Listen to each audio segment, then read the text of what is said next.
I get back to the US now. As I mentioned, the big address to the nation by Joe Biden. We've been waiting days to hear from him. And as I discussed with Kristin Tate, it was a pretty dismal affair.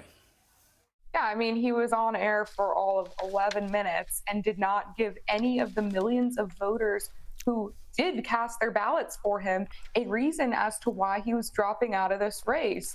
And of course, he stumbled, he bumbled, he had trouble actually speaking, and he told lie after lie, particularly about the border, because he was trying to protect Kamala Harris. The border has been her big failure. Yeah, it was just a pointless address full of lies and bumbling.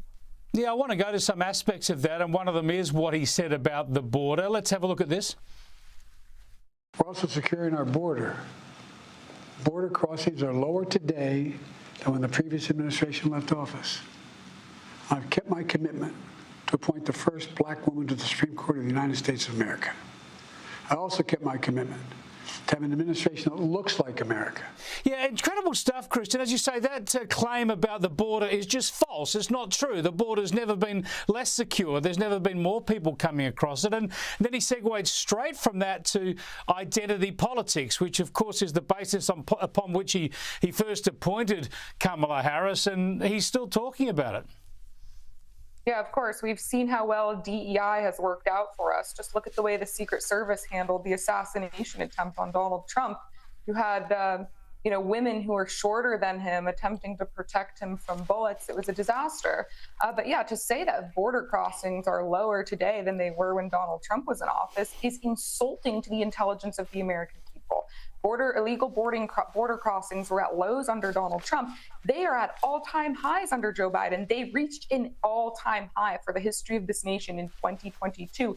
Put this into perspective, we've had about 10 million illegal aliens cross our border, and those are just the ones that we know of under Joe Biden. This is more than the population of most U.S. states. So that is an outright lie. It's not even a half-truth spun into a sort of full truth. It is just a lie. Yeah, let me go then to what I reckon is even a bigger deception, the grand deception at the heart of this statement from Joe Biden. Here he is about the power of the American democracy. The great thing about America is here, kings and dictators do not rule, the people do. History is in your hands. The power is in your hands. The idea of America lies in your hands. Now, this is a problem, Kristin. He's saying the power is in your hands, but at the same time, he's saying if you vote for the other guy, then that's the end of democracy. He's not saying it's a free choice. He's basically setting this up as a battle for the future of democracy in the US. Yes, the great defenders of democracy forced out the candidate that was put in place via votes from their own constituents, and now have coronated his replacement and told their voters to just deal with it. And now these people have the nerve to sit there and tell us that they are going to continue to defend democracy against the other candidate, Donald Trump, who was voted on by his supporters in the Republican Party. The whole thing is a joke, but this is all they've got. And this address puts Biden back in the good graces of the leftists. Of course, he was a pariah with donors a week ago. Now he's useful again in terms of getting people to get behind Kamala Harris. So now the media will tell us all, oh, he's so wonderful and gracious to step down for the good of the country. But the truth is he's just become a tool, a useful one for the Democrats.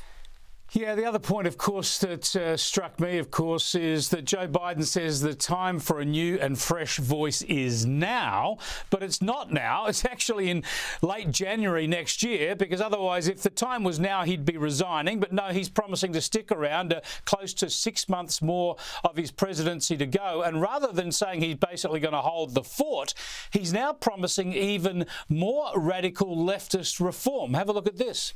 I'm going to call for Supreme Court reform because this is critical to our democracy, Supreme Court reform.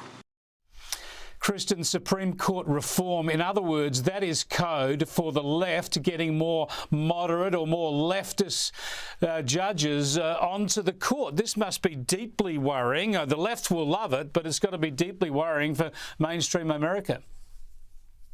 Yes, well, at this point, Biden has nothing left to lose. I mean, he's he's going to be gone within half a year. So he's probably just going to be as radical as he wants to be. But to your point earlier, the reason that he hasn't really given a clear reason for stepping down is because if he did, he would admit that he needs to become, get out of the presidency right now. If he's unfit to run, then he's unfit to be president of the United States. That's why he's not citing health concerns or any particular reason as to why he's getting out of the race, because that would mean he needs to get out today, and that today would be the time for a younger, newer generation. But he simply can't have that messaging, because it would mean that everyone would start asking, well, if you're not fit to run for president, what are you doing in the Oval Office right now?